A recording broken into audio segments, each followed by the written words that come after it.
varios tornillos.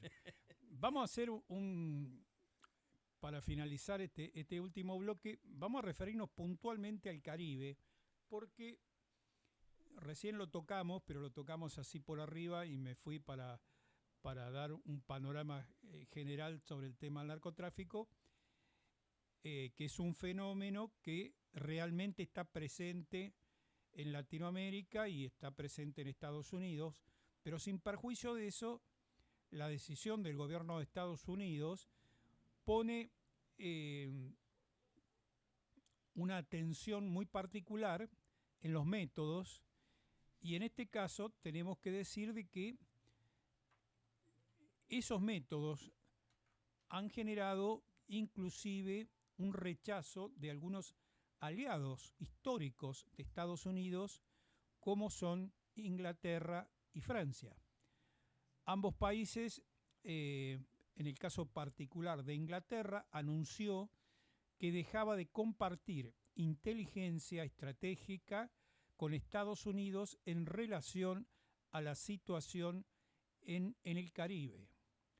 Esto de un punto de vista político, internacional, y tomando en cuenta la historia de la inteligencia compartida entre los integrantes de la OTAN, es un quiebre muy importante. De igual forma, Francia se ha mostrado contraria a las acciones de Estados Unidos sobre el Caribe, porque no ponen en tela de juicio la situación y el reconocimiento al gobierno de Maduro, que todo el mundo, en la gran mayoría, está de acuerdo en que es un gobierno de facto, no es un gobierno que esté sustentado por el voto, porque nunca presentaron a los organismos internacionales las famosas actas del escrutinio final, hicieron caso omiso, montaron toda una operación para tratar de darle un vilo de legalidad a la asunción de Maduro y a todo su gabinete,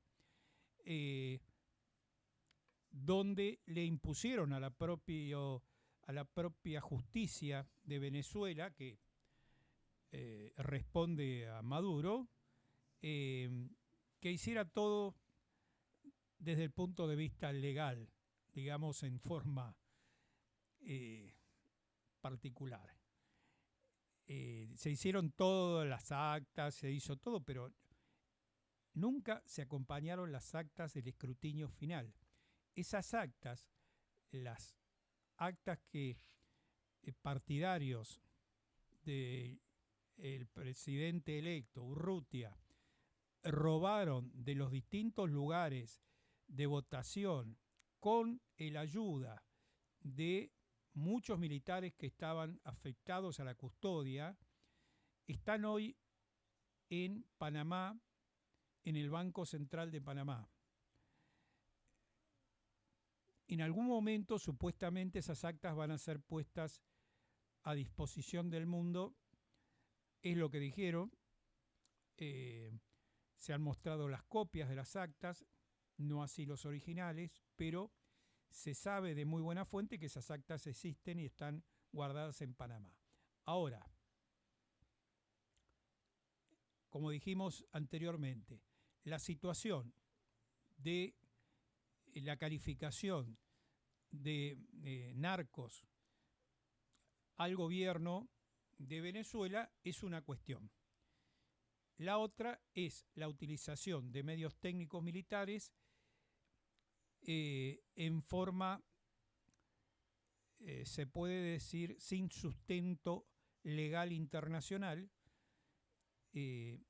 atacando las embarcaciones sin procurar antes la detención de esas embarcaciones y la incautación de las drogas. Si bien se ha incautado cantidades importantísimas de drogas, se habla de algo así como de cerca de 35 toneladas de drogas. ¿Por qué? porque cada vez que las embarcaciones eran encaradas para ser atacadas, se empezaban a arrojar los bultos al mar. Esos bultos flotan porque están cerrados al vacío y tienen flotabilidad. Así que la droga, en la gran mayoría de los casos, fue incautada. Fue mostrada sobre embarcaciones algunos de los destructores americanos. Pero la ilegalidad de las acciones armadas levantaron banderas de protesta en distintos puntos. Como bien dijimos recién, Inglaterra, Francia, el secretario general de la ONU, Antonio Guterres, se refirió al tema también, manifestando que las acciones militares directas y la eliminación de los ocupantes de la lancha está fuera del derecho internacional.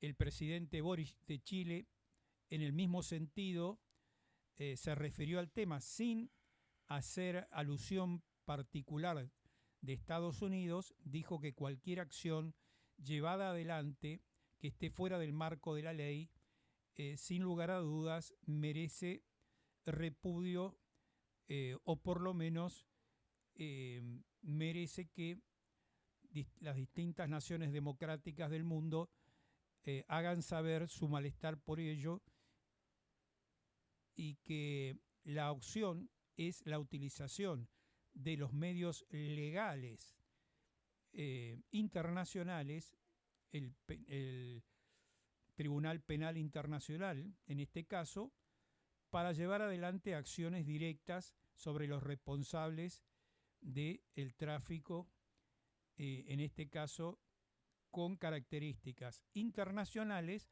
por parte de estados, porque esto es una realidad.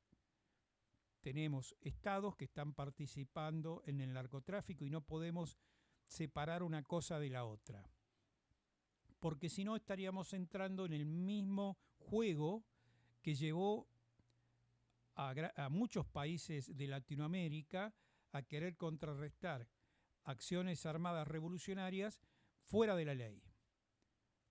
La realidad es que todo lo que se haga tiene que estar en el marco de la ley, tiene que estar sustentado dentro de los debidos procesos y las personas responsables, en este caso del traslado, deben ser detenidas, incautada la mercadería y de esa forma y a través de las tareas de inteligencia llegar a los responsables y llevarlos a juicio.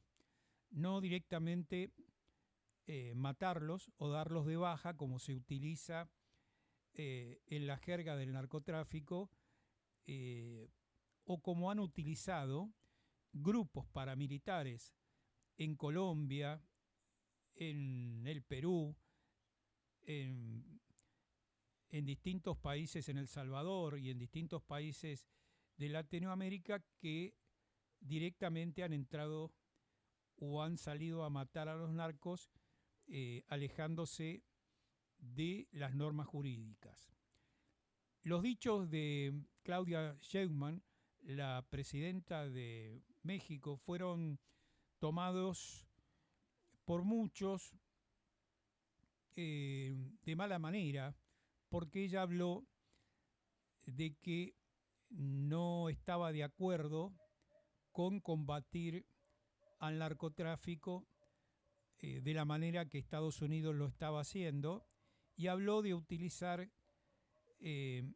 medios de inteligencia y de investigaciones judiciales y no acciones sumarias tendientes a aniquilar o a dar de baja a los narcos sin previo, no previo aviso, pero sí sin posibilidad de que fueran juzgados y después cumplan sentencias.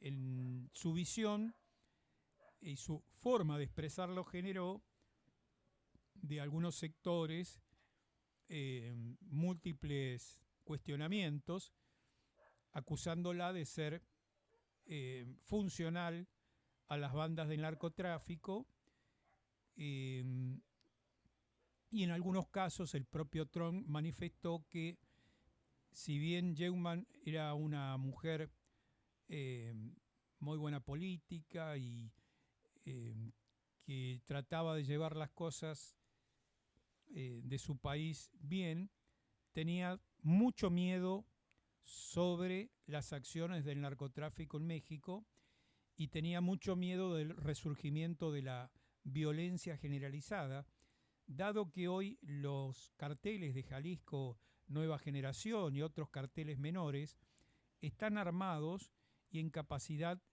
de llevar adelante distintas acciones de violencia, utilizando armamento en algunos casos superior al armamento que tienen las fuerzas de seguridad y militares de México. O sea que es un tema gravísimo. Es muy complejo tomar partido y decir, no, estamos de este lado. Donde tenemos que estar es, lógicamente, en buscar la forma de neutralizar el accionar del narco. Hoy Argentina está en una situación donde el narcotráfico está avanzando a pasos agigantados. Hoy, algunas de las provincias que nosotros durante décadas decíamos que eran la cuna de la tranquilidad, de la paz, del sosiego, donde se podía ir a pasear y disfrutar de las sierras, de las campiñas, de los bosques, desgraciadamente están en peligro como consecuencia de las bandas de narcotráfico, y tenemos que hablar de Mendoza, tenemos que hablar de Santiago del Estero, de Tucumán, de Córdoba, de Rosario, provincia de Santa Fe, y de muchos lugares que están siendo afectados por la actividad del narcotráfico. Y en el caso particular, por ejemplo, del Gran Rosario o de Godoy Cruz en Mendoza, tenemos que hablar que hay sectores donde el narcotráfico tiene una presencia más que considerable y cada vez se asemeja más a la situación de las favelas brasileras. El gobierno tiene que tomar realmente conciencia de lo que está ocurriendo y tiene que ser una política profunda donde la trazabilidad de las acciones se deben llevar puesto a todo aquel funcionario que sea funcional a estas actividades. Llámese personal de fuerzas de seguridad, jueces y sobre todo políticos. Porque el control de los territorios es básicamente político.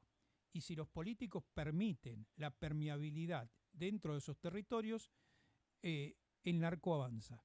Porque las fuerzas policiales y judiciales, sobre todo las policiales en forma inmediata, están sujetas al poder político. Y las fuerzas judiciales, si bien deberían tener independencia, también están sujetas al juego político y muchas veces sin querer, porque muchos jueces y fiscales pretenden accionar y trabajar al respecto, tienen que mirar para otro lado, porque la presión y las amenazas son de todo tipo. Yo creo que con esto cortamos, mi amigo. Creo que hablamos bastante. Hablamos, no, hablaste. Yo estaba escuchando nada más. No, atento a lo que vos estás diciendo. Es un tema muy complicado y que yo creo que no se resuelve solamente con los actores que vos nombraste. Yo creo que esto tiene que la sociedad ponerse también los pantalones largos y arrancar desde la escuela, ¿no? Desde la escuela. Y después yo pensaba el otro día esto, porque nosotros siempre hablamos, digo nosotros, donde yo ando, hablamos del problema, pero no hablamos de las posibles soluciones. Y para mí, una de las posibles soluciones es que todos tenemos hijos, tenemos nietos y el narco avanza. ¿Y por qué avanza? Porque los barrios están abandonados por el poder. ¿sí? Ahora yo creo que si vos llamás a todos a los vecinos de cada barrio a trabajar en conjunto con policía, con jueces, ¿no? Y el poder político de la zona y hacer un trabajo en conjunto, yo creo que somos mucho más que los narcos y lo podemos tratar de neutralizar. Ahora, para eso tiene que haber trabajo, el policía tiene que estar bien pago, ¿sí? Porque el policía termina de hacer sus horas y sigue trabajando la hora core, core y cuore, no sé cómo es. Las horas core, ¿Sí? los adicionales. Para poder seguir, y el tipo no está en condiciones, ¿está? Y siempre es palpable a estos que siempre están... Es permeable, siempre es permeable. A ver, tenemos que partir de una base. Pero déjame terminar. El juez, que son jueces y se atornillan en el asiento hasta los 70, 80 años, si quieren, también tenía que haber una manera de cómo esos tipos son elegidos por el pueblo o son... Yo decía el otro día, ¿cómo vos votás a una persona porque dice tal cosa que va a hacer y realmente no lo hace? Ahora te tenés que comer 4 años porque no lo podés sacar. Tendría que haber una ley donde si vos decís que va a hacer tal cosa y no lo hiciste, el pueblo tenga el derecho de poder sacarte a través del voto. ¿Se entiende? Y a los jueces también había que sacarlo a través del voto. Y a los jefes de policía también debería que sacarse a través del voto. ¿Sí? Que sean, a ver cómo me explico, que la comunidad sepa cuál es la trayectoria de ese comisario mayor para abajo. En gran medida estoy de acuerdo, pero es muy difícil, o sea, hay que hacer un replanteo y un cambio de lo que es el uso democrático que existe. Estoy de acuerdo con el hecho de decir, bueno, a ver, asumiste, al año y medio no hiciste nada de lo que tenés que hacer, firmaste un cheque en blanco, no cumpliste con lo previsto, hace un paso al costado. Pero lamentablemente no ocurre porque muchos políticos asumen con promesas que rara vez cumplen y después hay que esperar 4 años. 4 años puede pasar muchísimas cosas. Y después yo te digo, desde mi punto de vista como de experiencia funcional y profesional con relación a este fenómeno, tengo que decir que la decisión de solucionar esto es política y tiene que partir de lo más alto del gobierno y tiene que haber una bajada de línea y tiene que haber dureza a la hora de llevar adelante las acciones, pero estoy hablando de dureza desde el punto de vista jurídico y desde el punto de vista de la aplicación de las normas, de las leyes, porque si permitimos que un narco que ha generado miles de muertes a través de la venta de estupefacientes o psicoactivos a jóvenes que quedan propensos a morir por sobredosis, por enfrentamientos con la policía, porque para poder comprar salen a robar. O sea, es una gran cadena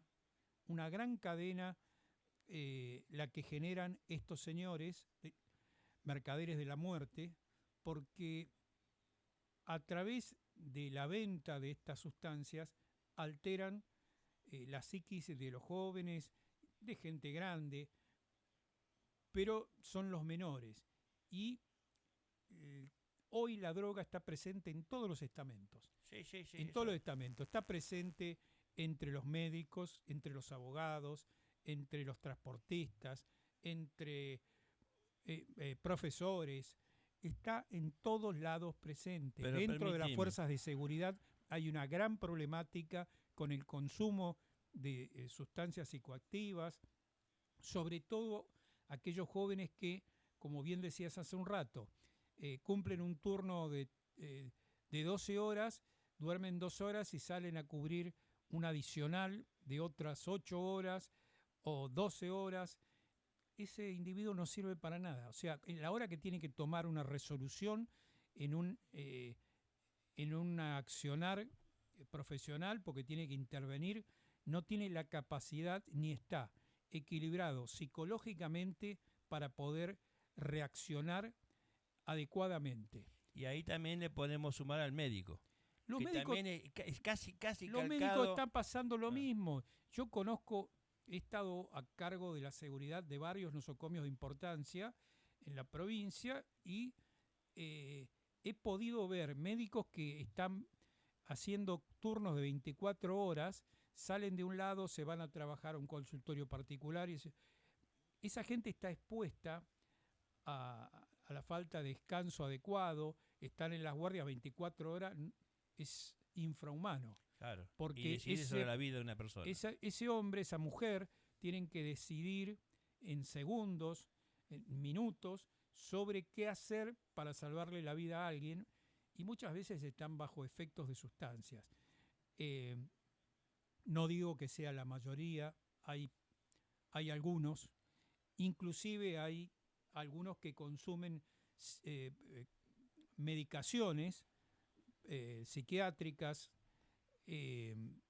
para poder estar activos o para poder soportar el estrés que les significa la actividad que llevan adelante. Entonces, yo creo que hay que hacer un gran replanteo antes de pelearnos como seguimos peleándonos por una visión de izquierda y de derecha. Vuelvo a decir, y lo dije varias veces, yo creo que Argentina necesita que nos sentemos todos y nos pongamos a pensar y digamos, ¿a dónde queremos llegar con este país? ¿A dónde lo queremos llevar? No se trata de una visión ideológica, se trata de una visión de conciencia grupal, nacionalista, que apunte a sacar el país adelante. Y mientras nos estemos peleando sectorialmente por una visión, y si aplicamos el comunismo, si aplicamos el liberalismo o qué aplicamos a nuestros mercados, el país está haciendo pedazos. Bien decía el Martín Fierro, los hermanos sean unidos porque esa es la ley primera. Tengan unión verdadera en cualquier tiempo que sea, porque si entre ellos pelean, los devoran los de afuera. Bueno, ahí sumando a eso, esto de la izquierda y la derecha, lo cual comparto totalmente, los mismos sistemas, los dueños de los sistemas, hacen esta para beneficio de ellos. Exactamente. El pueblo no se beneficia con izquierda o derecha. Exactamente. Yo No te diría que te pongas a copiar información de las principales fábricas de armas del mundo. Hay registros que se pueden conseguir a quienes están vendiendo armas. Las ventas que se hacen, oficialmente. Claro. No hablemos de todo el otro contrabando. Lo que pasa por abajo de la mesa. Claro, lo que hacen oficialmente. Y te vas a encontrar que hay empresas de origen americano, francesas, alemanas, rusas, que le están vendiendo armas a una facción y a la otra. Claro. Entonces, esto no se trata de una cuestión ideológica, se trata de un capitalismo salvaje que hoy tiene metido a muchos de los países que eran del bloque socialista o comunista, también dentro de esa vorágine. Hoy China es productora de armas también y está vendiéndole armas a todo el mundo. Entonces, esto no se trata, eso se trata de negocio, de poder, de una élite que está manejando el mundo y lo está llevando a la destrucción. Y para terminar, bueno, una disidencia que tengo contigo, que para poner un nombre, el tema que es político lo acuerdo, pero no desde arriba, sino desde abajo, porque nosotros somos los que los ponemos ahí arriba. Y nosotros tenemos que empezar a discutir entre nosotros, a ver qué propone cada uno, no que el otro es feo, que el otro es pelado, que el otro es barbudo, ¿no? Porque así vienen las últimas campañas electorales, son eso, es decir, como ciudadano comenzar a inmiscuirnos. El otro día estuve en un plenario de la multisectorial Matanza, ¿no? Donde los compañeros reclamaban que la están pasando mal, y está bien. Ahora digo yo, nadie habló de hacer unos talleres de formación a esos compañeros para discutir el poder realmente, de cómo funciona el sistema. ¿Cómo funciona la economía de la provincia de Buenos Aires, no del país o del mundo? La provincia de Buenos Aires y nuestro municipio. ¿Qué impuestos se cobran, quiénes no? ¿Qué es lo que viene, qué no corresponde y qué no le corresponde? ¿No? ¿Y cómo está distribuido todo eso? poder político, el poder gremial, el poder judicial. Eso tenemos que saberlo para poder tomar decisiones. A ver de qué, y tratar de formar personas, cosa que cuando llegue el momento de lo electoral, que salga del mismo cuerpo del pueblo. No puesto del dedo de ¿sí? arriba. ¿Se entiende? Sí, no, te entiendo perfecto. Yo me refería cuando decía desde arriba hacia abajo por una cuestión de estructuración. A ver, si sube alguien al gobierno que no tiene en su cabeza muy claro lo que quiere hacer en cuanto a cómo estabilizar el país, cómo buscar una salida y un crecimiento, es difícil que los sectores intermedios tomen acciones directas, porque lo digo por lo que vengo viendo a lo largo de los años. Sí. A lo largo de los años. Yo creo con eso. Claro, yo creo que una contrarrevolución a eso. Yo creo que tiene que haber una decisión, porque, a ver, enfrentarse a los intereses, a estos intereses que están, es muy difícil. Requiere realmente de alguien que tenga valentía y tenga una conciencia nacional y diga, a ver, así me maten en el medio, voy a tirar para allá y voy a hacer que todos los que están debajo mío tiren para allá. Claro, pero eso si lo hacemos en forma individual o pequeños grupos. Ahora, si tomamos la decisión de que, no sé, por decirte la fabricación, un fulano propone tal cosa o fabrica tal cosa, no le compremos. Si vende más caro, no le compremos. Sí, es una forma, bueno, eso es una forma de regulación de los mercados y está bien. Pero también hay que tomar conciencia. Yo veo que en muchos casos hay algunos sectores que salen a decir, por ejemplo, de que están en desacuerdo. Bueno, he tenido oportunidad por ahí de estar dialogando con algunos dirigentes de la izquierda que hablan de trabajar 6 horas y que de esa forma se permitiría más puestos de trabajo porque podrían las empresas tomar más gente, qué sé yo. Yo creo que ese pensamiento va en contramano de lo que está ocurriendo en el mundo y de lo que significa el puesto de trabajo. Si bien sería buenísimo que toda la gente tuviera un puesto de trabajo activo, tiene que haber una racionalidad en cuanto a que si yo de un puesto de trabajo lo divido en 2, con la cantidad de carga social que eso significa para una empresa que tiene 100 personas y yo le genero otras 100 personas más, las cargas sociales que va a tener va a ser inviable desde el punto de vista comercial que esa empresa, el costo que le va a significar, pueda salir a competir con otra empresa con menor costo laboral. La carga social es sobre el trabajador. No estamos hablando de los impuestos. No estamos hablando sobre el trabajador, que es una cifra importantísima. 25% más o menos. Y bueno, si estamos hablando de un 50%, va a afectar el global de lo que tiene que ver con el costo final de un producto. Y por otro lado, hay un tema que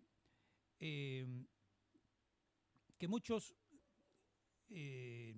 peronistas se olvidan de las palabras de Perón, que decía: el hombre debe producir por lo menos lo que consume. Y desgraciadamente acá hay un intento de continuidad con todo lo que tiene que ver con los planes sociales y han quedado a perpetuidad. Hay familias que han vivido toda su vida de los planes sociales, los hijos viven de los planes sociales y los futuros jóvenes que están creciendo pretenden de que sigan viviendo los planes sociales. No tienen capacitación ninguna, no se los ha formado en oficio, no hay en la Argentina en estos momentos matriceros, no hay inclusive... Mucho oficio, no. Hay un montón de carpinteros finos, no hay más, no hay... Una corrección a eso. Sí. El otro día estábamos en este plenario donde algunos salen a plantear de que hay que tiene que salir a pelear por aumento de su salario. ¿Sabe cuánto gana un plan social? Sí, debe estar ganando 200 y pico, 300. 78 lucas. Un plan social. 78.000 pesos, los que están en vigencia. ¿Sí? Y la asignación universal por hijo hasta 18 años creo que anda ahí en 90 lucas. Ahora, O yo sea, te hago ¿puede vivir una persona con 80 lucas? bajo ningún punto de vista, Bueno. pero yo te hago una pregunta. Yo conozco particularmente casos de personas, no me pregunté cómo llegan con 7, 8 chicos y no hacen otra cosa que vivir de los planes. Bueno, te digo, 90 lucas por pibe. Bueno, ahora... Ahora, ¿podés mantener un pibe con 90 lucas? No, pero esa gente... Hace algo, trabaja de algo. Hace por ahí alguna changa, Sí, cartonea, sí. hace alguna otra cosa, pero han quedado sujetos a un proceso de la necesidad que tienen, a un proceso de decir, tengo el plan, no voy a trabajar en blanco. Muchos no aceptan trabajos en blanco, pasa en las zafras con la levantada de la cosecha. Eso era cuando estaba el kirchnerismo en el poder, porque dentro de todo, hoy no, el plan se quedó congelado cuando asumió Milei. Cuando asumió Milei estaba a 78 lucas, hoy sigue 78 lucas. Bueno, entonces no va por ahí la cosa. Convengamos que no sirve, o sea, no le alcanza a nadie, pero convengamos de que hay que buscar de alguna forma revertir, capacitarlo y generar alguna fuente, o sea, de alguna forma generar fuente de trabajo que permita que esa persona trabaje dignamente. Correcto. No que se muera con un plan toda la vida y que sus hijos se vayan a morir con un plan toda la vida, porque de eso hace al Estado, de eso hace al país. No es posible que para levantar las zafras tanto de papa como de fruta, en San Luis, en Río Negro, para levantar la manzana, vienen los chilenos. En Mendoza, para levantar la uva y otra cosa, vienen los chilenos. En La Pampa o en Córdoba, qué sé yo, en los principales lugares donde hay papa, vienen en algunos casos paraguayos, bolivianos. Otro problema de que sí lo hizo el kirchnerismo. Y ayer lo discutía con un par de compañeros, el tema de los subsidios al transporte, a la luz y gas. El plan jefe y jefa de hogar, que salió en su momento cuando estaba Dualde de presidente, decía que si vos tenías que trabajar 4 horas por día, haciendo lo que se determinaba que haga. Pero si vos conseguías un laburo y avisabas antes del 20 de ese mes, te suspendía en el plan hasta que cumplieras los 3 meses o definitivamente seguía. Pero si vos a los 3 meses y antes del 20 de ese mes, que terminaba tu contrato con la empresa, avisaba que te quedabas sin el plan, el próximo mes seguías cobrando. Eso estaba bien. ¿Sí? Te suspendían el plan, pero vos no lo perdías. Ahora, cuando asume el kirchnerismo, pone el PEC, Programa de Empleo y Capacitación, no te permitía eso. Entonces, si vos enganchabas una changa o un laburo, iba a prueba y a los 3 meses quedaba afuera, no te restituían de nuevo el plan. Entonces, la gente, para protegerse, ¿sí? No. ¿Se entiende? Digo, son políticas direccionadas desde el poder para tenerlos agarrados de la tarlipe a todos. Tiene que ver con... Y eso te lo digo con conocimiento de causa, no que me lo hayan contado, ¿no? No, es perfectamente así como lo planteas y creo que eso es una política nefasta desde el punto de vista de clientelismo político y de seguir que la gente tenerla agarrada de los pelos, claro, y llevarla para un lado y para otro. Y la otra, y ya con esto lo terminamos, si no nos van a echar de acá.